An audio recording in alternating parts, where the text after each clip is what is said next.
60,000 years ago, in a valley in what is now France, a Neanderthal opens his eyes before dawn. He is not a grunting brute dragging a club. He checks the wind direction before he even stands up, because today his family eats or starves based on that one detail. This is not the caveman you were taught about in school.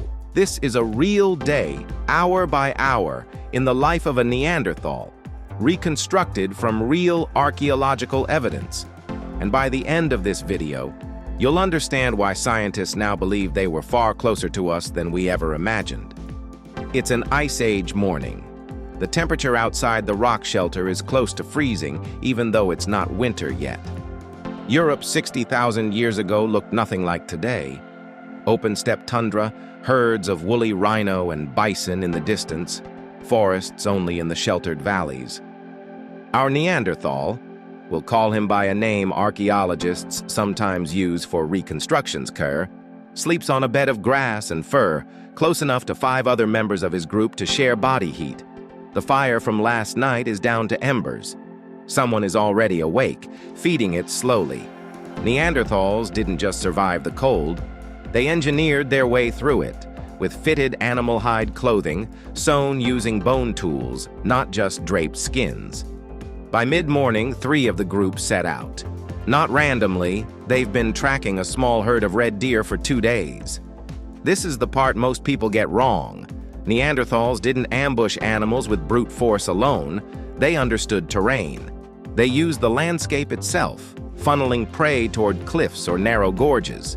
Evidence from sites like La Côte de Saint-Brelade in Jersey shows mammoth and rhino bones piled at the base of cliffs, proof of coordinated, planned hunts, not chaos. Kerr carries a wooden spear, its tip hardened by fire, tipped with a stone point shaped through a process called Levallois technique, a method requiring so much foresight that the toolmaker has to plan 5 or 6 steps ahead before striking a single flake. This is not instinct. This is engineering. Back near the shelter, an older member of the group, we'll call her the group's toolmaker, sits with a pile of flint. She's not making a random rock. She strikes with precision, angle after angle, and it takes years of apprenticeship to master this. Children in the group watch her for hours, imitating small motions long before they're allowed to touch real flint. This is culture. This is knowledge passed down, generation to generation, exactly like a craft guild would centuries later. Contrary to the meat-only myth, chemical analysis of Neanderthal dental plaque tells a different story. Researchers have found traces of cooked starchy plants, wild grains, even evidence of medicinal herbs like yarrow and chamomile in the teeth of some individuals. Plants that don't taste good and have no nutritional value, meaning they were likely used for medicine. Kerr's group isn't just eating meat around the fire tonight. There are roasted tubers, wrapped in leaves, cooked in the embers, and the deer, when it's brought back, is butchered with surgical precision. Cut marks, studied on real Neanderthal sites, show they understood animal anatomy well enough to strip a carcass in under an hour. Here's where the story gets emotional. One man in the group, older, walks with a visible limp. One arm doesn't move correctly. This isn't fiction. The Shanidar 1 skeleton, discovered in Iraq, belonged to a Neanderthal man who was blind in one eye, missing part of an arm, and likely deaf.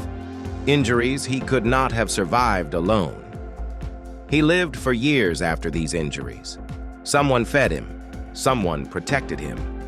This single skeleton rewrote what scientists believed Neanderthals were capable of. Not just survival, but compassion. As the sun sets, the group gathers around the fire. This is not silence. Neanderthals had a hyoid bone, the bone that supports the tongue and enables complex speech, virtually identical to modern humans.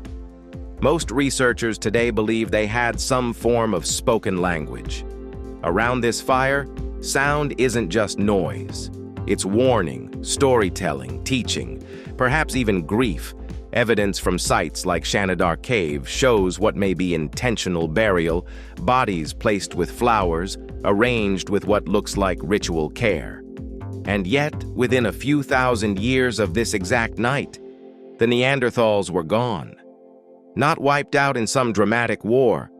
The truth is stranger and in some ways sadder, and it involves us. That's the story for next time. If you want to understand what really happened to them, subscribe, because next, we're going back even further, 60,000 years before this, to the very first humans who ever existed.